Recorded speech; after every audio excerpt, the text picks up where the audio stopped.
Hello, it's Connie here for day 78, as far as I know. And today is Monday, a good Monday. And we had a few realizations over the weekend. Or I guess we've known it the whole time, but I guess we learned stuff over the weekend which expanded upon it. And that was essentially that we have to learn more psychological approaches. I guess the realization is to recognize that more study is necessary and also recognize that I guess the spiritual format does not work for everyone. So I guess studying all formats, different philosophies, different psychologies, and different spiritual formats is what needs to happen going forward. The reason we say this is because I guess I recognized a bit of anxiety in some different people, or I guess people express a bit of anxiety, maybe even depression. And we can certainly see how anxiety can form depression, and there can be different types of anxiety which we have to learn all about, and different types of depression which we have to learn all about. And it's good to figure out all of that, especially as this community trying to help each other out. We need the answers for those things. And we knew about masking for depression. We knew about, the self when it comes to too much emphasis on the self when it comes to anxiety. But not every individual wants to follow, the de-emphasis of the self, for one. And there's also, there's just so many. There's so many different, and it's so unique to the individual that figuring it out is interesting. But there's also existential anxiety, which is essentially being overwhelmed by the world to a degree, that overwhelming feeling can make us feel worthless within it, not feel like we're doing enough, and then depression can form as well. But all of this we need to study a lot more. I think that's what we're realizing after the weekend. So a lot more reading and a lot more study going forward. But where the study needs to happen is we're going to start delving into more, psychological approaches, or at least learning them. Because, all honesty, the spiritual approach, or I don't even know if, maybe it's not called the spiritual approach. I guess people perceive it as the spiritual approach, coming to presence, no self, and ridding the ego and that sort of stuff. I do believe that is, and integrating it personally in the self, that has worked like a charm in overcoming suffering. I think the recognition of suffering and then learning to overcome it through depleting self-depiction and all that sort of stuff, and through obtaining presence and awareness of reality, what reality actually is, that helps beyond belief. From personal experience and from trying different things, the mindfulness strategy really helps, and seeing the world does really help. But for everyone, you hear a lot of people say that just doesn't work, that mindfulness stuff does not work for them. Maybe presence doesn't work, I'm not sure. But essentially there's a lot of people which don't want to express a need for help and be told, oh, you just got to let go of yourself, be nothing, it doesn't really work. So it's more just, and given that's the thing we've learnt most currently, given the meditations and everything, and given we see how much it works, I guess you kind of want to express that peaceful state of mind to others, saying that you derive your moment before you based on how you derive it within your perception rather than what it actually is. And that's helped. In saying that, there are people that have life situations or life circumstances or participating in things in life where they just don't enjoy it, and they can't find that enjoyment out of it, even when they try to alter their depiction of the event they're partaking in. And we need to delve into a lot more of that as well. Our current theory is, without de-emphasizing the self, is control and non-control. Control over circumstances, then you can take action towards overcoming those circumstances or changing them. And no control over circumstances, that's when we have to change our depiction or perception of those circumstances, which I guess comes back to more altering mind to alter life in a sense. But yeah, we're just saying this for now, just expressing that yes, we'll still continue spiritual. I don't even know if it should be, I don't know, everything's just philosophy and perceptions and everything, but yeah, we're gonna try and delve into some other strategies. We've got this book we're about to read. It says CBT for anxiety, cognitive behavioral therapy, probably more of a Western approach. We've also got another book combining Western psychology and Buddhism as well, so I guess a bit of both. So that's what we're going to delve into. We're going to learn a bit more, because yes, the mindfulness spiritual approach does not work. I mean, it does work, but it does not work for everyone, or not everyone is willing to partake in it. That's not how they depict life, and they don't want to alter their depiction. They would rather figure out their depiction and learn how to work with it. So that's what we're going to be learning going forward. A lot more reading to be done, and yeah, a lot more learning to be done. Essentially to learn to the extent where problems or issues people are facing can be solved based on their unique perception or their unique feeling towards, I guess, their life in a sense.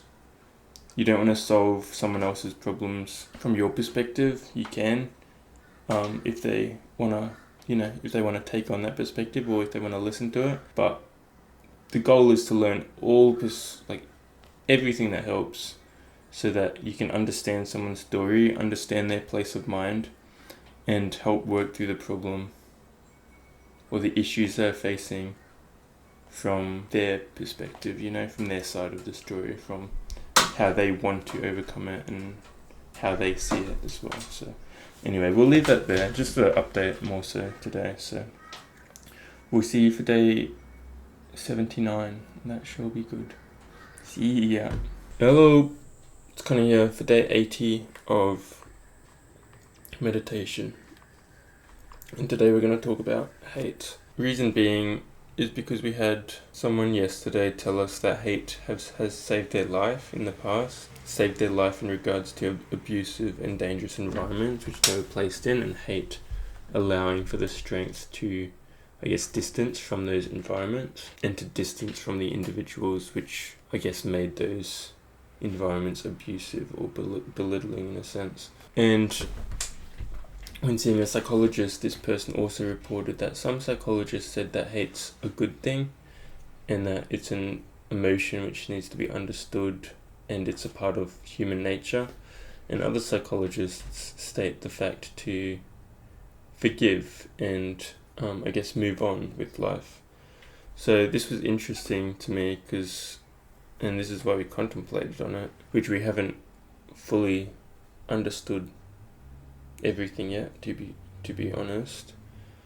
But it was interesting in the sense that maybe hate can be a good thing. And coming from, I guess, the Buddhist and pacifist approach I usually take, and trying to switch into more psychological states going forward, given we mentioned yesterday, not everyone wants to pursue, I guess, the spiritual approach. But yes, anyway, taking that into account, hate, it's interesting to see how hate can help us in the sense that it allows for a protection of oneself to a degree where we can escape or distance ourselves from abusive or unhealthy environments. What we mean by this is, if placed in an environment that's unhealthy to an individual, maybe even dangerous, due to someone else, then sometimes if one does not learn to hate, or one does not learn to, I guess, distance or escape that unhealthy environment, if one does not learn to hate, sometimes they can become more of a pushover, or they can become more submissive to that environment that they're in, because they don't formulate that forcefulness, that anger towards what is actually going on. They don't distance themselves with right and wrong. With hate, a lot of hate comes down to, I have values and beliefs, this person has values and beliefs, these values and beliefs really do not correlate, and their values and beliefs are impacting me to a degree which I do not like or fully understand, because they're different in a sense to what we see as ideal or good. And then hate can formulate as we differentiate our goodness and their badness, as us as good, them as bad, and give our permission to hate, in a sense. Yes, there's probably better ways to say that. That was confusing. But essentially it's beliefs, values versus beliefs, values. They don't align, so we hate another individual. Or especially if they're belittling our values and beliefs. Or especially if they're degrading us as an individual, physically, emotionally, anything.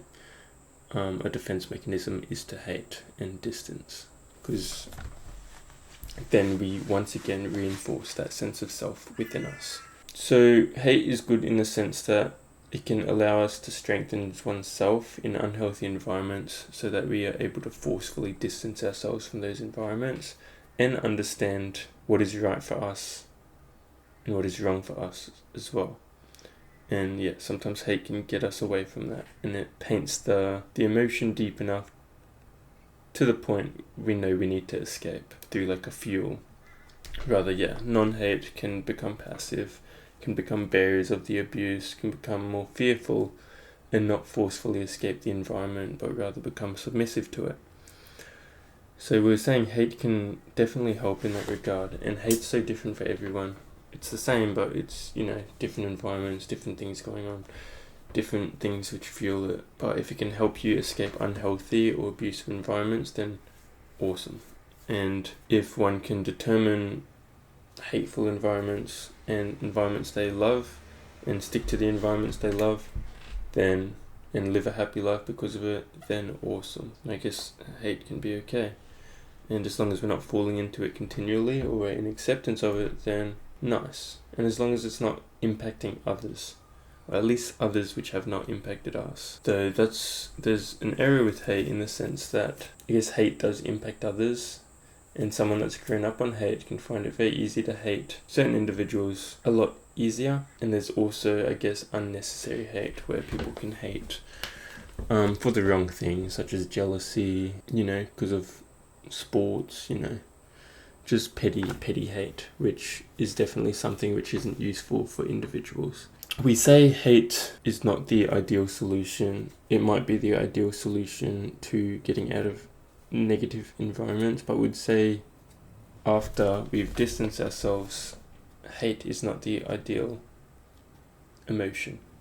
Given hate does not allow one to be fully themselves, we wouldn't say, in the sense that this amplified state or this amplified emotion can cause us to have thoughts or actions which would not usually take place without that hate. And given one of the figures we hate is in the environment, people or objects, then our state of mind and our state in action will not be, coming from a place of peace of mind, but it will be derived from this emotion which has been amplified within us, which is not comfortable for self and is not comfortable for the environment we're in, the other people there as well. So we're not saying you necessarily have to forgive, but we would say let go or forgive to an extent where you can de-emphasize the hate within oneself. I guess what we're saying is hate can be good to get rid of bad environments or bad people. If we were determined as bad or good, we don't know. But stuff that doesn't correlate with our sense of self. But don't cling on to hate your whole life to the point where it's deterring your thoughts and emotions and towards something which causes discomfort, and also to the point where it becomes a habitual thing to do, where we just hate people for the love of hating people, because that's what we're used to. Whereas we can forgive to an extent where we understand stuff wasn't healthy and we understand what we've been through, but now we can let it go and be with where we are. And when we're not clinging to hate, or when we're not using it as a part of our being, then it's a lot easier to let go, because hate has been expressed through, I guess, more spiritual approaches or more mindful approaches, that hate is a figure of ego.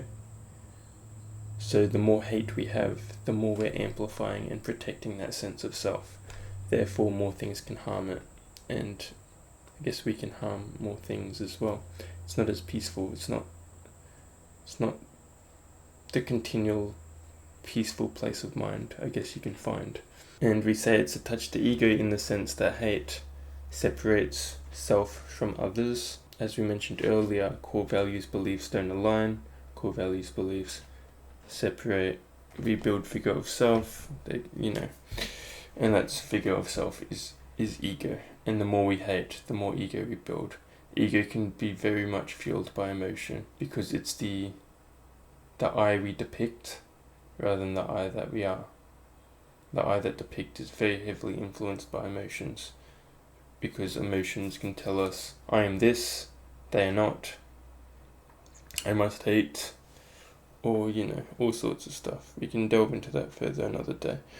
But that's our take so far. I know it's not the ideal take. We're essentially just saying, hey, maybe hate. It's interesting that hate can possibly help with overcoming dreadful environments, abusive environments, things that need to be overcome, I guess, or escaped. It's nice that hate can be realized to be of benefit in one regard, and actually hearing someone say it has been of benefit and it actually saved their life. So it was interesting to hear that. But we're also saying for, I guess, continual fulfillment in life, then it is probably best to learn to forgive or delve away from hate once it has been used for the purpose it was there for. So yeah, I know that's confusing. I guess use hate, accept hate when it's there, but then in future try not to hate, and understand hate more as a reinforcement for oneself, which isn't necessary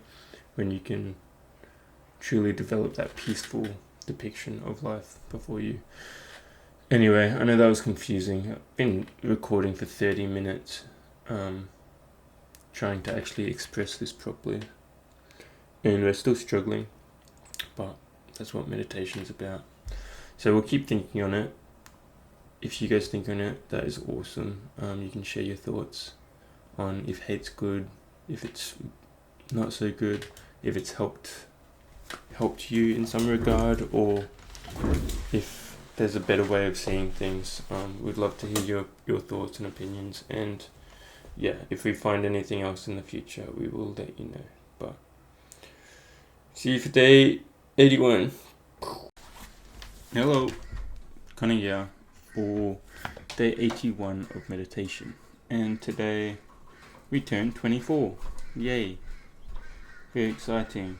So we thought about, I guess, what we wanted to do now that we are 24, and we decided this year would be the year of learning.